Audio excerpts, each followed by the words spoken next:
Hello everyone, my name is Dr. Abhyuday Srivastav. I'm a dentist by profession and I'm here to talk about some myths that have been floating across the internet, some dubious medical advice that is being forwarded on WhatsApp and Facebook about COVID 19. Before I start, I need to tell you that I'm not an expert on this topic, I'm not a virologist. Um, I've just been reading a lot from various trusted sources, various journals, and these facts that I'm about to present are simply my understanding of whatever these researchers have presented in their articles. So, a few facts have already been circulated where they have debunked this myth that was floating around a while back that the ringing of bells and the clanging of utensils is going to kill that virus. I hope everybody now knows that the sound doesn't really affect this virus. The second myth that I want to address is that a lot of people have been circulating this audio clip where a person is telling that this virus lives in your throat for 4 days, and if you gargle with warm water or if you take some steam, you will kill this virus and it will not reach your lungs. So, first of all, the pathophysiology, the way this virus works, is not entirely understood. The virologists that have been studying this virus, they're still stumbled by the fact that this virus is behaving more like a bacteria in terms of its pathophysiology, and it's very resistant. But living in the throat, that doesn't really, it's not really how a virus works. The virus actually goes into your oropharynx and enters the epithelium, it enters the cells of your lungs and your throat. So it doesn't really stay in the throat. It's the pathophysiology is more of a cellular process. It goes inside the cells and starts multiplying, and that's how the disease starts. So once it's inside your mouth, once you touch a contaminated surface and then touch your mouth, or if you come into contact with the droplets of somebody else who has the disease and has sneezed or coughed, then you will not escape the virus if it enters your system. The only line of defense that you have against it is your own immune system. So keep your immune system healthy, and that'll be very helpful. I'll talk about the immune system a little bit later. The third point I want to talk about is this myth. A lot of people have been claiming that the cure or the medicine or the vaccine for this virus is just right around the corner. That also seems to be a confounding thing, because the closest example we have is of Ebola. The vaccine was brought out in record time. It came out in just 5 years. 5 years was a very fast timeline in terms of vaccine research and development. And because this COVID-19 is such a rampant disease and is a pandemic all across the globe, everybody is working on full throttle. So we are expecting something a little bit around a year, or like a year and a half, maybe 2 years. That would be a very fast timeline if you look at it. So a cure is not near. The only cure you have right now is prevention. You have to socially isolate yourself. You have to follow hand hygiene. You have to follow those simple coughing etiquette, and that's how you will be able to at least curb the lasting effects of this virus over the entire population. The fourth point I want to talk about, there are a lot of messages on social media about how certain home remedies are there, certain herbal remedies. Some people are suggesting that you can chew raw garlic to prevent an infection. Some are suggesting onions.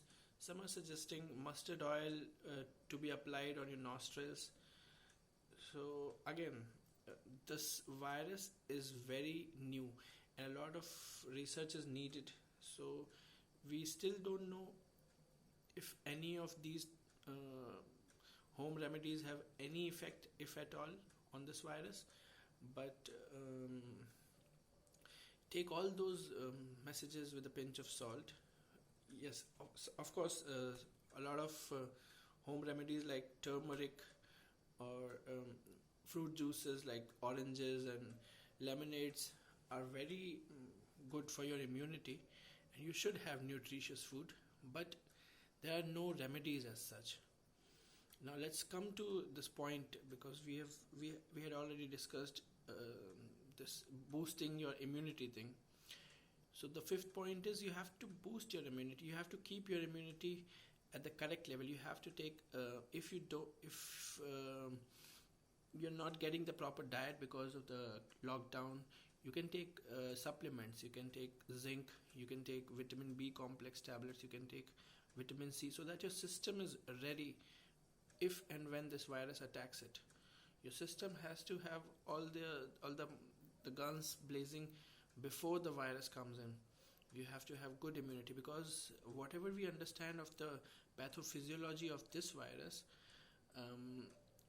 it's the effect that this virus has on your immune system. That's the biggest problem. This virus causes a cytokine storm in your blood, and that damages your lung tissue, and that's why you have difficulty in breathing. So you have to keep your immune system in perfect condition. You can have turmeric, you can have oranges, and you can have all the diet supplements. Just don't overdo it. Use your common sense. The sixth point I want to talk about is about face masks. The Center for Disease Control in America, the CDC, they had earlier recommended that nobody wear surgical masks, and that was mostly because there was a shortage of masks for medical professionals who were at the front line treating this disease. So if everybody hogs on these, everybody hoards these masks, if everybody goes into a panic and stocks up on these medical supplies, the doctors won't be able to afford the masks, and that will take a toll on the system. So the financial side of it recommends that you shouldn't use masks, but the scientific community is sort of unanimous regarding the opinion that masks actually prevent this disease. If you wear the mask, there's a psychological impact also, that you won't touch your face and your mouth repeatedly, so that will prevent your infection. And also masks are really good if you have the virus and you are relatively asymptomatic, because it will not let the virus spread as fast as it might without the masks. For the medical professionals who are treating COVID-19 positive patients, if the surgical masks are not enough, you need to have the N95 or FFP2 or FFP3 masks. So yes, our medical system is actually overburdened, and I hope the situation improves and everybody gets the proper equipments. So and one last point I want to talk about is the symptoms. On WhatsApp and on Facebook, there are messages where people talk about the specific set of symptoms that you will have that will help you diagnose this disease. So that again is a confounding factor, because there are no specific set of symptoms. There are a spectrum of symptoms for this disease, and it's not just cough, it's not just fever, it's not just difficulty in breathing, it's not just diarrhea. It can be any combination of all these symptoms. it's a complicated disease, and people are still understanding the pathophysiology. So the correct way to go about it, most experts agree, is that we have to test indiscriminately. We have to test everyone and look for the virus, and then use quarantine, self quarantine, to get rid of the spread that is happening at a very fast pace. So, okay, these are some facts that I wanted to share with all of you, and I hope you stay safe, and I hope you stay indoors. Bye.